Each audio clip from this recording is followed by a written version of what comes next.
Welcome to the show, ladies and gentlemen. There's the coach wearing his Sens Nation t-shirt for you YouTube listeners. Yes, we are doing our YouTube video this week along with the podcast, and we welcome you to the proceedings. Looking very strong. Sens host San Jose on Saturday night, getting some healthy bodies back. That is absolutely huge, as things have gotten away from them a little bit in the most of February, really. We'll get into that. Tyler Kleven out with injury, but lots of healthy bodies back. The return of the Hamburglar on Saturday night. We've got a conversation with the Hamburglar, Andrew Hammond, in the second half of the program. Let's first, though, say hello to the well-decked out Greg Kennedy. How are things, Greg? Very good, Stephen. I'm color coordinated, too. I got the gray, red, black, and the gray, red, black. I promised that I would wear my Sens Nation podcast for the next video, or Sens Nation t-shirt for my next video podcast edition, and here I am. I came through. Well done.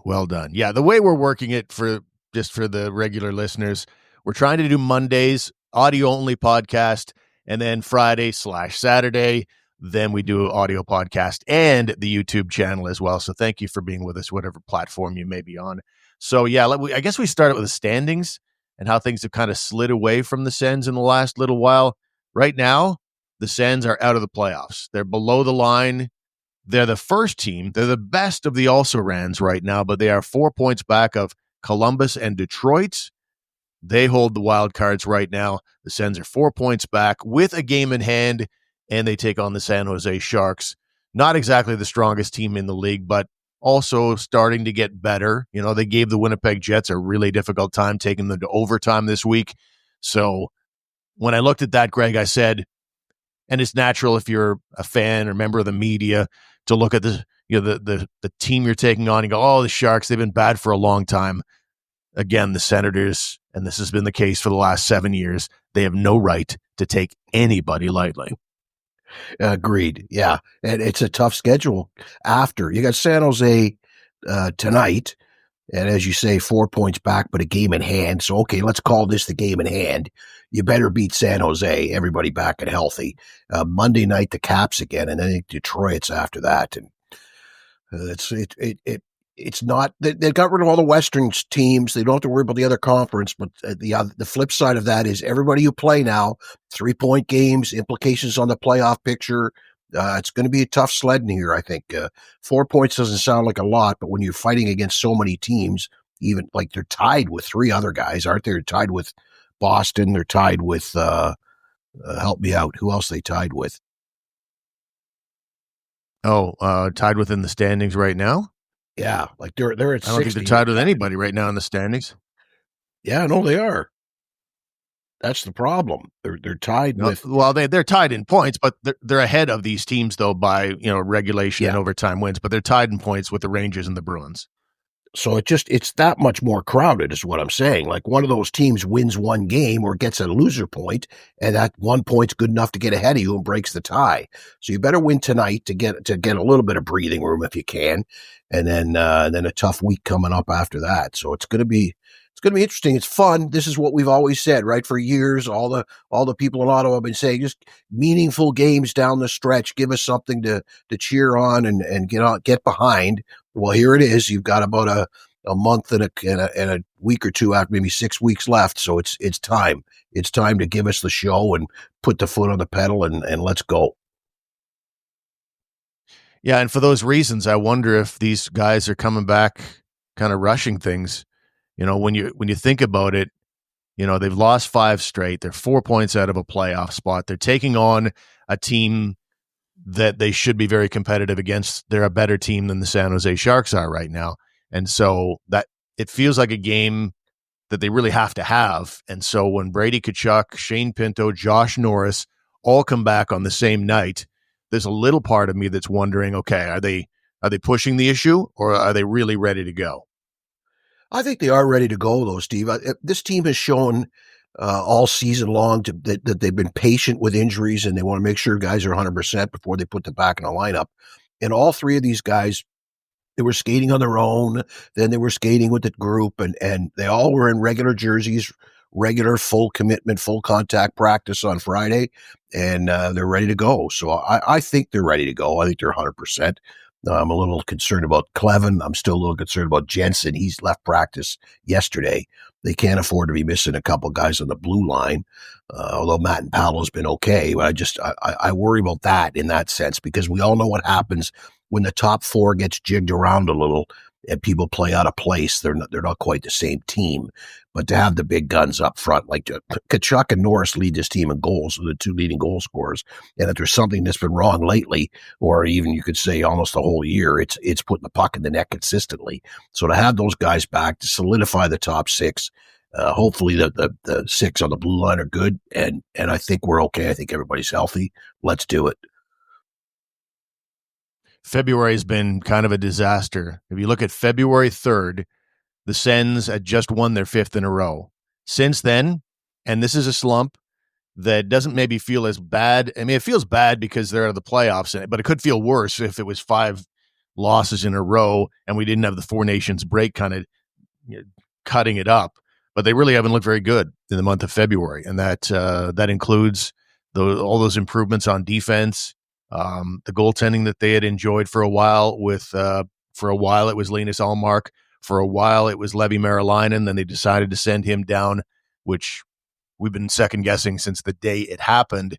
And the way Linus Ullmark has looked in his last couple of performances here in the midst of this 5-game slide, I think that if this is another poor performance by Ullmark, and he does get the start tonight on Saturday night, I think those calls for getting Levi Merilainen back here to try and recapture that magic might get louder. Yeah, you really need to have all hands on deck, and you really need to be putting your best lineup on the ice. And what's the lineup that's going to give you the best opportunity to win the game? And that's the only consideration that matters now. There's no more, he's a good guy, he's in a slump, but he'll work his way out of it. There's no more room for that. There's no more room for error. And that includes errors in putting the right lineup on the ice and dressing the right guys. So I would like to think or hope that there's a bit of a short leash when it comes to the goaltending issue right now. And if somebody's not playing well, then get them out of there and get Merilainen back up here. But of course the problem down there, they got injuries down there too, don't they? You take Merilainen up, you might not necessarily be able to send somebody down, and Sogard's out again, right? So I just that might play into it as well. The bigger picture, organizationally speaking, might play into making a goaltending change. Certainly, Belleville and Ottawa fans got a start this week when you basically had Levi Merilainen get kicked in the head. And sometimes used an expression, something bad goes wrong in your life, and you say, oh, what a kick in the head that is. Well, that was literally a kick in the head for Levi Merilainen in a game in Cleveland. Just a guy charging the net, and you had one of his defenders and one of the Cleveland players also charging at the net, and it ended up the guy with the puck topples over, his leg comes up and basically kicks Merilainen in the head. Malcolm Subban came in to replace Merilainen. There was all kinds of concern about he maybe muck up his knee, it's a head injury, and it seems like it was all precaution, and he's going to be just fine. So that's very good news indeed, because I have a sneaking suspicion we haven't seen the last of Levi Merilainen in Ottawa, but we shall see. Meanwhile, Tyler Kleven, as you mentioned earlier in the show, he's dinged up. He will not play on Saturday night. And, I mean, Adam Lowry isn't a household name in the NHL, but those who know Adam Lowry would know that is never a guy. Even enforcers would be like, I don't know if I want a piece of that guy or not. That guy is a load. And in the midst of the game against the Winnipeg Jets this week, Kleven hit one of the Winnipeg Jets players really hard against the boards. Clean hit. Lowry had something to say about it, and I think the kid, Kleven, takes that fight not really knowing Dave Lowry very well. That might be possible, but he turned around immediately, right? It's the standard reaction now in the NHL. Deliver a good clean check, turn around and get your head in a swivel. Somebody's coming for you. He knew somebody was coming for him. Unfortunately, whether he had time to even react to who it was, I don't know. And I assume have they officially announced that that's what the injury came from the fight, or we just all assume that? It makes sense though that's where he got injured, right? Well, it may have either that or he did something when he hit the Winnipeg Jets player along the boards, but more likely it was I think it was more the takedown. There was a couple of good hard shots too. I don't know exactly, because there was a couple of shots that hit him flush. So not ideal, but he also landed kind of awkwardly as well. So almost certainly upper body, and we shall see, but not sure exactly where he stands, but not ideal for this team that's already kind of with that 5-6 pairing.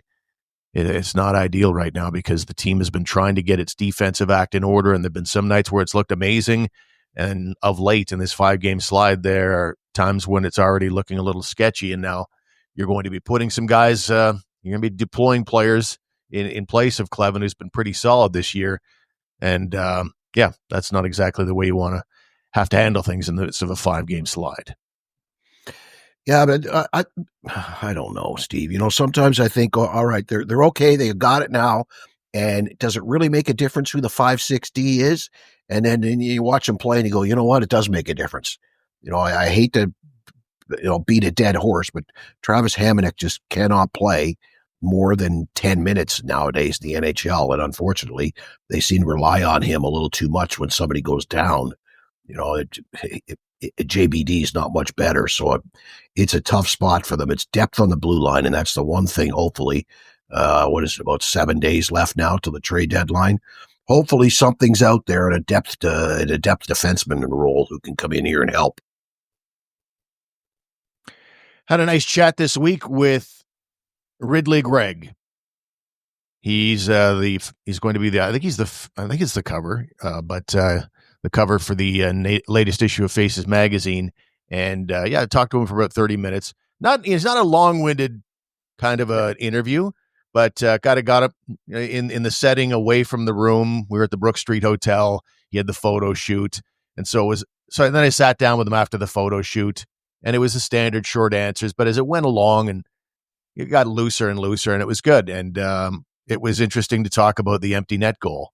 And he talked about being really he was upset that night. Like, he was really annoyed. And I was thinking, because I think he took a shot to the head in front of the Toronto net. And I thought that led to him being annoyed. But you know what? The number one thing that annoyed him last night more than anything else had nothing to do with anything that happened on the ice or the rivalry with the Leafs. He said the biggest reason he was annoyed because I asked him, would you do it again if the same circumstances came along? He said, I don't know. I'd have to be pretty pissed off to do that again. And I said, were you that upset that night? And he says, absolutely. And I said, why? And he said, because it was 70% Leaf fans in the stands. That was the reason he was most annoyed that night. Yeah, it's the old bugaboo. We've talked about it many times. I don't know what the answer is. Everybody always says, well, the next, another generation, a generation of fans who grew up as Sens fans. But the problem is there's still the Leaf fan raises a Leaf fan. So it's not like a Leaf fan's going to raise a kid who's let him be a Sens fan. So it's that generational thing doesn't change. It doesn't seem to change anyway. And it's the same. The Leafs go into Winnipeg, the Leafs go into Calgary, Vancouver. It's the same thing, not quite to the volume level and not quite the numbers that happen here. Or, it's not like the Blue Jays playing in Seattle, but it's pretty bad. And I don't know that it's ever going to change. I can't see it from a generational standpoint. The Leafs really need to suck for about 30 years. And then maybe you'll get some converts and their kids and their grandkids and things will turn around. But otherwise, it's just one of those things you got to deal with. For sure. And I always wondered about the players, whether it weighs heavily on Sens fans.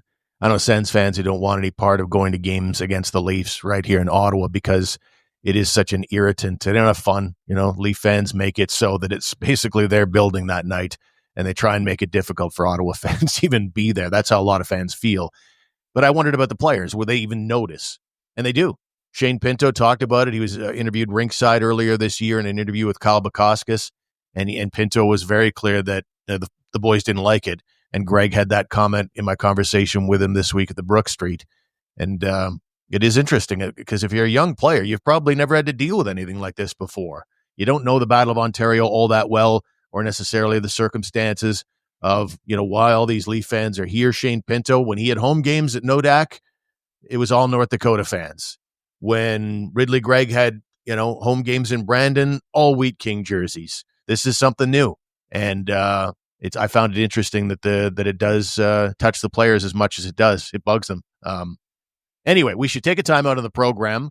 When we come back, we're going to be joined by Andrew Hammond, the Hamburglar, because the Sens, as they take on the San Jose Sharks on Saturday, will be honoring the Hamburglar because it's the 10th anniversary of the start of the run. So we'll get to our conversation with the Hamburglar after these words. With Celebrite, enjoy effortless, customizable lighting for any event, holiday, or special moment.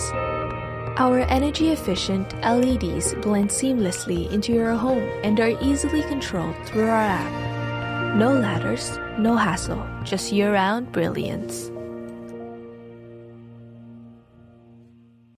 All right, welcome back to the show. And as promised, here is our conversation with Andrew Hammond, the Hamburglar, on the 10th anniversary of that ferocious, amazing run to the playoffs in 2015.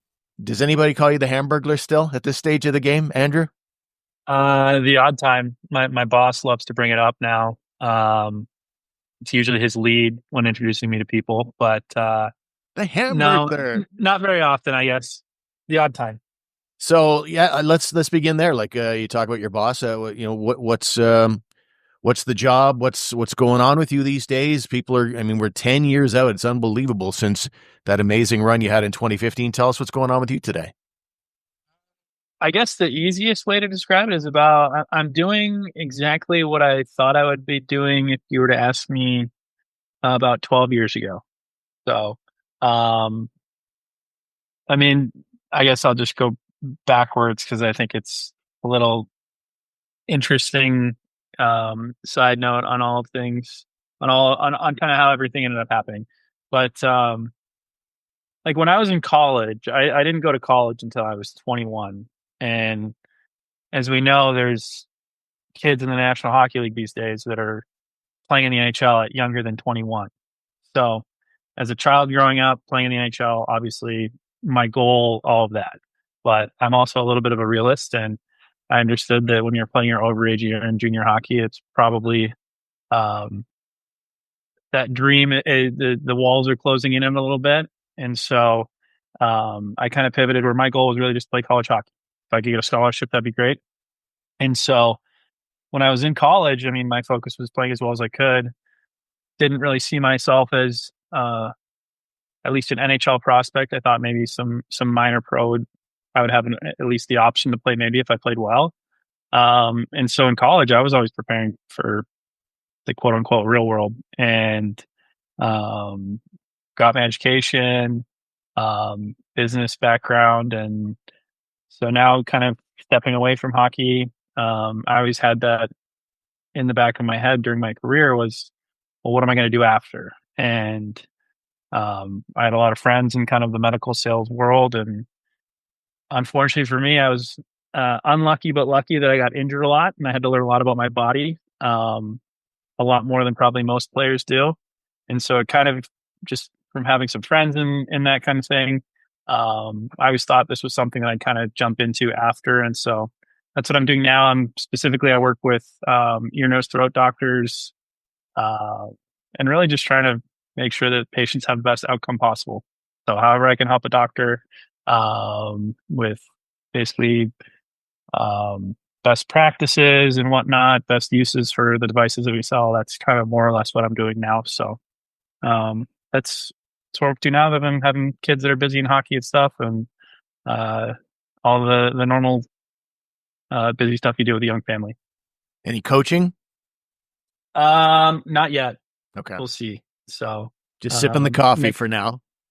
Yeah. It's our oldest is starting to get the hockey bug this year. This is the first year, but for the most part, I'm never going to be a crazy rah parent or anything like that. So for me, I'm more of a sit back, be quiet, and make sure they're working hard and have fun. And so what part of the world do we find you in? Where did you settle down? We're in the greater Detroit area now. Okay. Yeah. And so, what made you settle there? Is that where the job was? So we actually, when I was in playing in Ottawa at the start, like right out of college, my wife was working for the Detroit Tigers for a little bit, and we would spend our summers here. And then when I started playing in Ottawa, we ended up buying a home, lived here for 4 years, and then ended up moving a little bit closer to her family.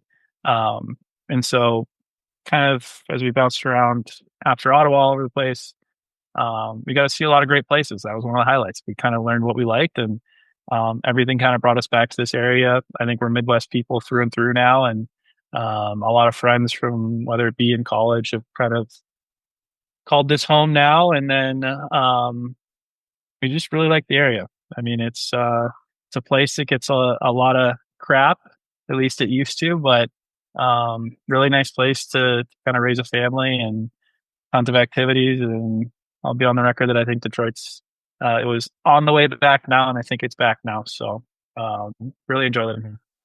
All right, let us head back in our Wayback Machine here a little bit, and it actually is 10 years this week that your amazing run began, and it was like 21-2 was the record, a .941 save percentage, and a goals against of 1.79. I'm not telling you anything you didn't know. This is more for the good listener. And so, can you take us back, as you did a moment ago, about your early days in hockey? But you're in Binghamton at this point, and you're kind of minding your own business. And if you don't mind me saying so, the stats were fairly ordinary at that stage of the game. Can you take us through what happened there? What's happening? When did you get the call, and how did it all go down? Yeah, I mean, as I said, like until the time I found out that Ottawa was offering me a contract and there was some other NHL interest, I never thought of myself as an NHL prospect at that point.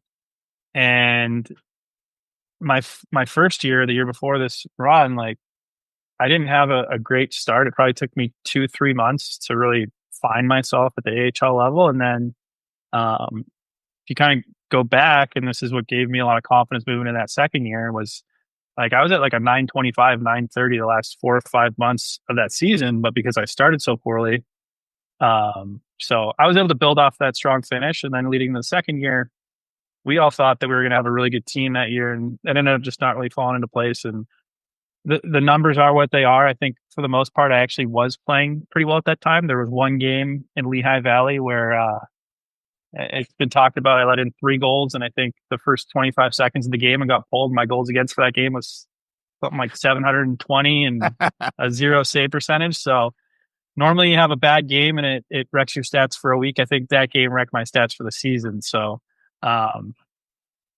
are what they are. I mean, stats don't tell the whole picture. But obviously the numbers don't lie at the end of the day as well. So, but leading up to it, I mean, I didn't think the numbers were an accurate reflection of how I was playing at the time, but I let other people think that I was a certain goalie that maybe I didn't believe I was. So you get the call. That's Craig Anderson got hurt. That's the reason you came up, or did you come up before that? No, I came up because Craig got hurt originally, and then Robin ended up getting hurt a week or 2 later. I forget exactly when it was. And then that's kind of when things started happening where, I mean, back then, like there's only 4 goalies on contract in the whole organization. So I was the 3rd goalie, and then Chris Drieger was the 4th goalie. But at that time, he was assigned to the ECHL. So, I mean, we really only had 3 goalies on NHL contract type of thing that were in the mix. And I don't say that just like Chris at all, because he also had a great career and went on to play really well. It was just kind of the way things were shaped up at that time. So it sounds like your contention is not, you were going pretty well in Binghamton. It wasn't like a flicking of the switch. You had been going pretty well for a while before you kind of ran into that run you went on, the Hamburglar Run, as they call it. Yeah, I mean, there was things, obviously the game, a little bit of bad luck in that game, and obviously I didn't play well too. And I mean, it's my second year pro, you're still kind of finding yourself a little bit, but I guess what I would say to that is I think I was playing better than what the numbers said. Was I playing great at the time? No, it was up and down, but that's most goalies, their second year pro, and I was a little bit older, so maybe it's a little bit different. But I think as a team, we weren't playing at the level that we expected to going into the season. And sometimes when that happens, and that's something that was a good learning experience for me, is because at that time, when things aren't going well as a goalie, you start trying to change things. And if you don't have an identity of what makes you successful, you can start spiraling out of control real fast and fall away from what actually makes you successful. And that's something I had to learn too. It's kind of figuring out what my foundation was, what made me successful. And when things aren't going well, kind of going back to that foundation and building it back up. So if anything, it was a good learning experience for me. So you I think I want to say one game prior to that season in the NHL to that point, correct? Yeah, the year before I played half a game in relief against the Red Wings in Ottawa. So at what stage are you going? Because it's just, it's almost obscene the number of W's on your game log, WWW, and all these great stats. At what point I'm in the NHL, which is awesome into itself, but is there a point where you're going, what's happening right now? Like, this is unbelievable the way this is going.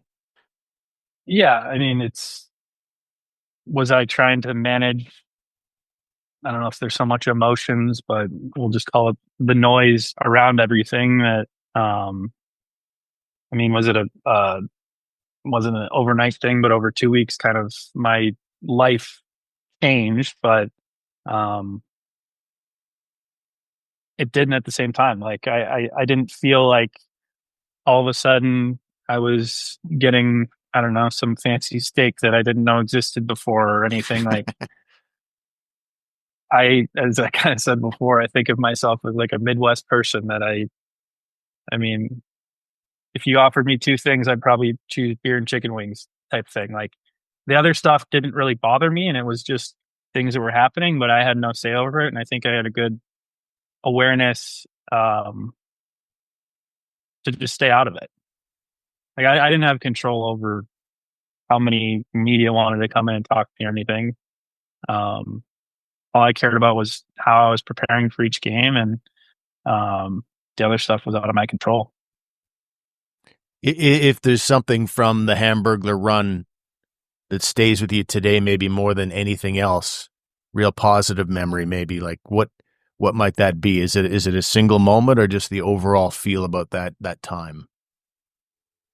I would just say the overall feel of that time. I mean, I think it's kind of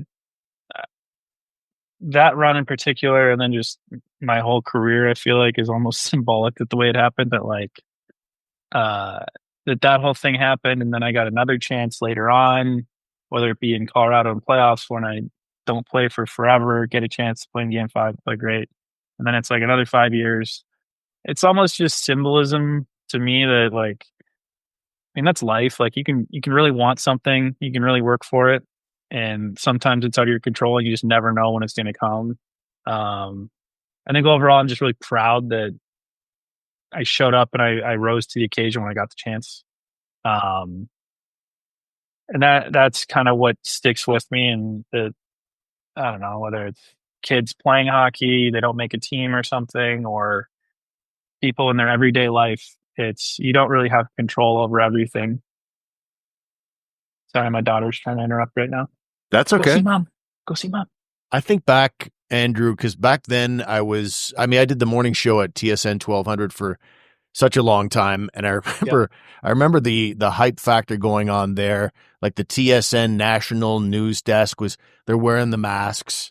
We wrote a parody song. I think it was a Billy Idol song called The Hamburglar about it.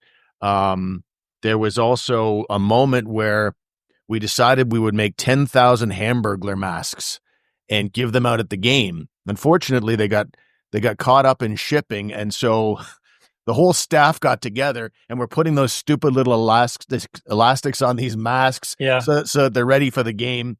It was there was so much hype around it. Did you try to insulate yourself from it, or you say you didn't get? I tried like back then, and I used to be someone who like falling asleep. I'd fall asleep with the TV on, and I don't watch shows. I watch Sports Center. It's like I'd be laying there and then I'm hearing my name on the TV, and not the easiest thing to fall asleep to when you're not used to that, and it seems so foreign and almost like an out of body experience. But I mean, a lot of it, I think, like what you said, like I tried insulating myself. Most of that stuff I didn't even know about at the time. It's not the easiest thing. Like we were living in a hotel at the time too. That was the other part that like made it hard. When you're living in a hotel, you're basically forced to eat out. Um, and with everything going on, it made it tough to. I mean, I basically go to the rink, go to the hotel room, try and go to dinner and get takeout or something. So that's really the only option back then for me because it was. I mean, it was crazy. No other way to put it. It surely was.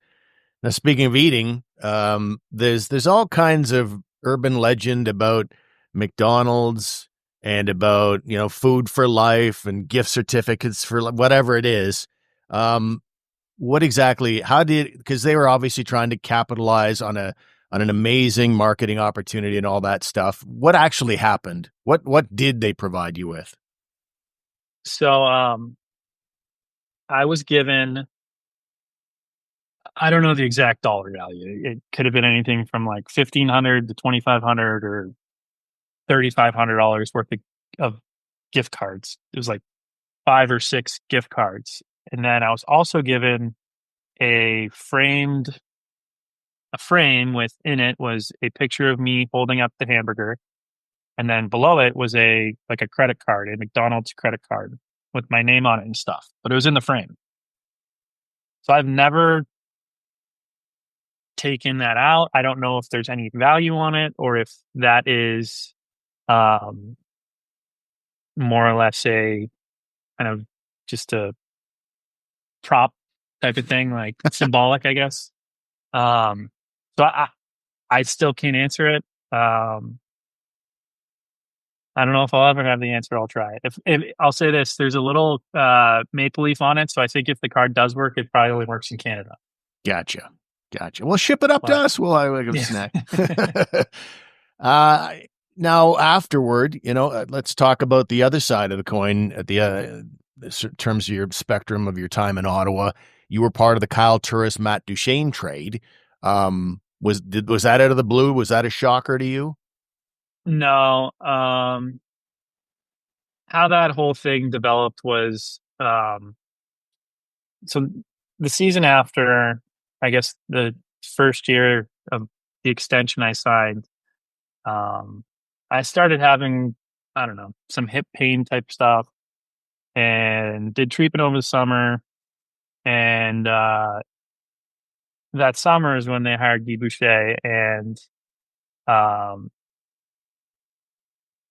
knew at that point I was on the way out because I think we'll say 23 people are on the roster or whatever. I started hearing from guys that he's reaching out to them, making introductions type of thing. And I think he reached out to 21 of the 23 players. The only ones he didn't reach out to were me and Chris Weidman. Oh. And I get back to Ottawa, and the first meeting I had with him, it was pretty apparent that I wasn't going to play very much. I think he mentioned to me that his goal for Craig was to play 75 games. And I may be a little bit off, but it was definitely 70-ish.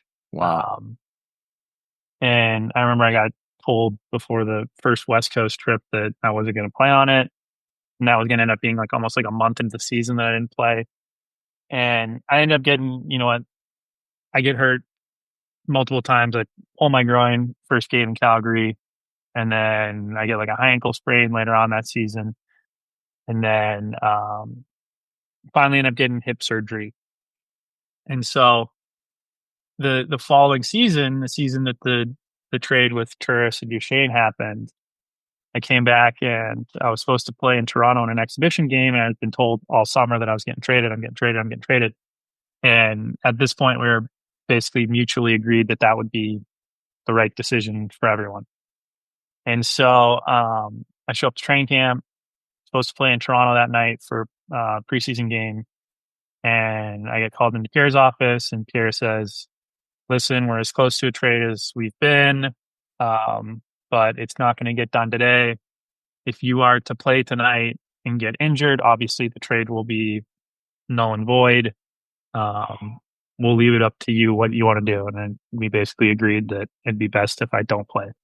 And the caveat was that I would maybe see a period during that preseason if I didn't play that game, because all the other games are they generally kind of pick and choose who's going to play what half of a game, who's going to get full games. And so I was only scheduled to get like a period or half a game at the end of the preseason. So I don't play, I don't get traded.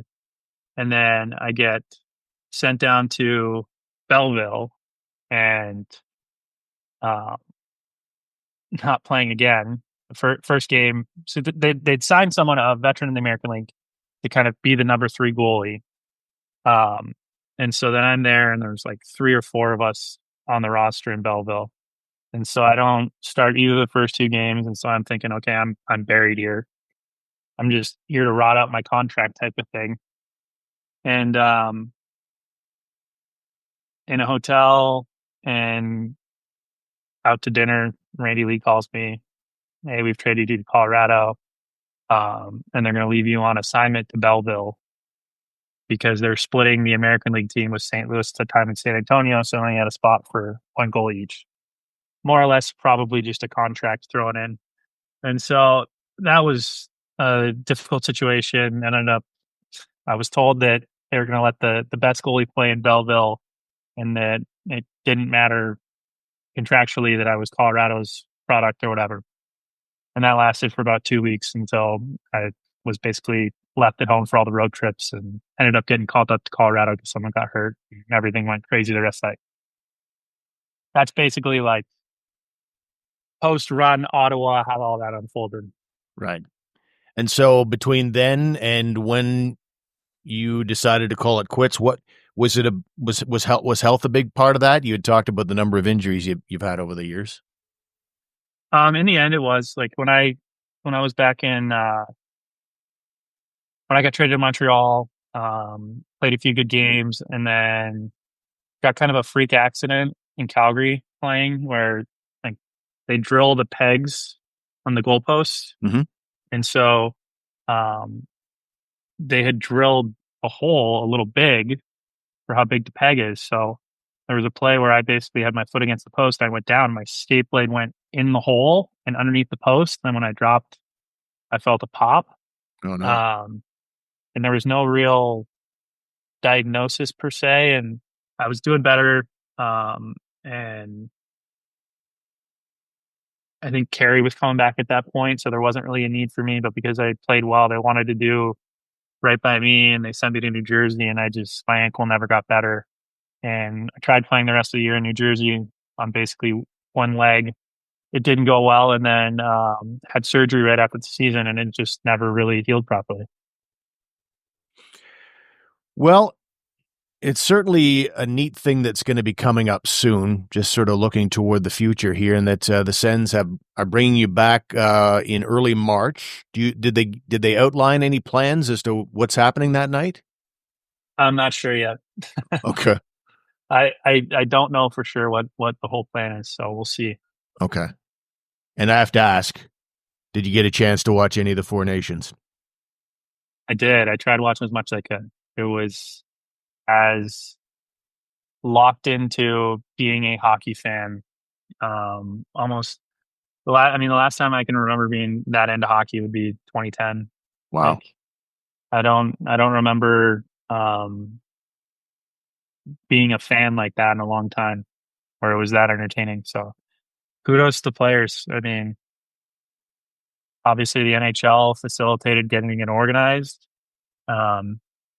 Maybe a few years too late, but I'm glad that they ended up getting it done, and the fact that the players were all bought in. I think everyone wondered if it was going to be maybe a step back from the normal intensity and whatnot, and I think that was all ended pretty quickly in that first Canada-US game. What were your expectations? Because I got to say, I couldn't have been more wrong. Somebody asked me on another podcast, like, scale of 1 to 10, what is your interest level right now? I said it's about a 5 right now, but I reserved to put it at a 10 5 minutes into the first game. I was very surprised. Like, I knew it would be better than the All-Star game, but I was shocked it was like Olympic level good. Yeah, no, me too. And I mean, it's you kind of forget, like, and anyone can argue me on this, but like the game's never been faster and more skilled than right now. And being able to get best on best, even if there's some of the best players in the world not in it for various reasons, it was Four Nations. Um, like having Connor McDavid and Austin Matthews and I mean Brady and Jake, the coming out party for both of them to the rest of the league. Like it's elevated so many players, it's elevated the game, and from an entertainment standpoint, it's hard to say that the game's not in the best spot it's been in a really, really long time, just based on how good the players are now and that they got this stage. So very, very happy to see it. It was fun to watch. And happy Canada won. Do you ever see any of the guys from the old Sens days, or whether it's in Ottawa or the guys from Binghamton that maybe went on to other things?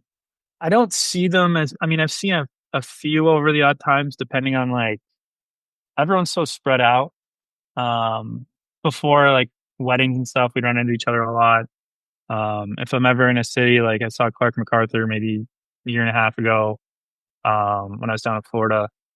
And then whenever I've been in Vegas, I always see Mark, or if he's coming to town or something, grab dinner. Same with Eric. Like the guys that are still playing, I'll see if they're in town for dinner or something, or go to the game, see them after, type of thing. But not a ton. I mean, everyone's just so far apart. And any message for Ottawa fans from back in the day, from the Wild support and how excited everybody was back then? Was the support good from the Sens fans when you were here? Yeah, no, I'm grateful. I think grateful is probably the one word that I think of. I can't think of another city to wrap their arms around the team the way they did. And early on, like there was no one knew that we were going to make the playoffs, and it was pretty evident early on that like at the end of the day, it wouldn't have mattered if we made the playoffs. Like they were just so proud of the effort we were putting forth. And I think that's really special, and that's what I'm grateful for. It's just like the standings didn't matter early on. At the end, obviously it did, but they were locked in. They won us games. That place was so loud. And just a special place to be a part of. Nice. Well, I mean, it was a terrific time for sure. It's unfortunate we had to reschedule because yesterday I had an A&W burger I was going to hold up and take a bite of right now, a la Curtis Lazar back in the day. But Andrew, I really appreciate you joining us. And hey, I'm not sure when we'll see you again, but we really appreciate you coming on. And thanks to Marley for being our booking agent for this. Yeah. And all the best in the future. No, thank you very much. I appreciate it. So there's Andrew Hammond, the Hamburglar, joining us on the Sens Nation podcast. Thanks to Andrew for joining us, and to Marley, his wife, for being our booking agent for that, which was nice. Anyway, the thing that I found most interesting was the dialogue after the Hamburglar run. He had a pretty solid season the year after as Craig Anderson's backup. They had comparable stats, very good stats, like a .914 save percentage for the Hamburglar in that second year, playing exactly the number of games he did the year before, 24 games, but strictly as a backup to Anderson, who was the undisputed number one. But at the end of that season, that's when the Hamburglar lost his insulation. He built up a ton of credit with Dave Cameron at that time, and Guy Boucher came in at the end of that season, and that was pretty much the beginning of the end for Andrew Hammond. And it goes to show how hockey, and you see it at all levels, Greg, particularly the pros, though, if you lose the general manager who drafted you, who leaves the organization, or the coach like a Dave Cameron that has loved you through the Hamburglar run and you've built up all this credit with that player or that person, things can change quickly, is my point, in a hurry in the NHL when bodies are moved out and the guys who believed in you are suddenly no longer there because the next guy might come along and just doesn't have eyes for you. Yeah, it's a confidence thing too, right? It's a voice in your ear, right? You have a bad game, and if the coach doesn't like you that much, maybe he doesn't say anything to you, but the GM who's got your back or whoever who was with you, and like you said, like if Dave Cameron were around, the conversation after a poor outing from the Hamburglar would be completely different with one coach versus Boucher's take on it. Boucher apparently didn't have time for him almost from the get-go, right? I think it was in the summer. He didn't even talk to him in the summer leading into training camp, so the writing was kind of on the wall for the poor kid. And it was like, you're not getting back in. And he comes into training camp thinking right away he's not going to be part of the team.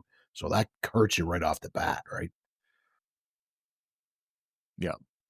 So thanks to Andrew Hammond for joining us, and should be a good night as the Sens take on the San Jose Sharks. I'm calling a big night for our pal, Drake Batherson, third man in here on the Sens Nation podcast, who's had a rough week, but I have a feeling he's going to bust out tonight. He's getting 2 points minimum in a Sens victory. Greg, what do you think?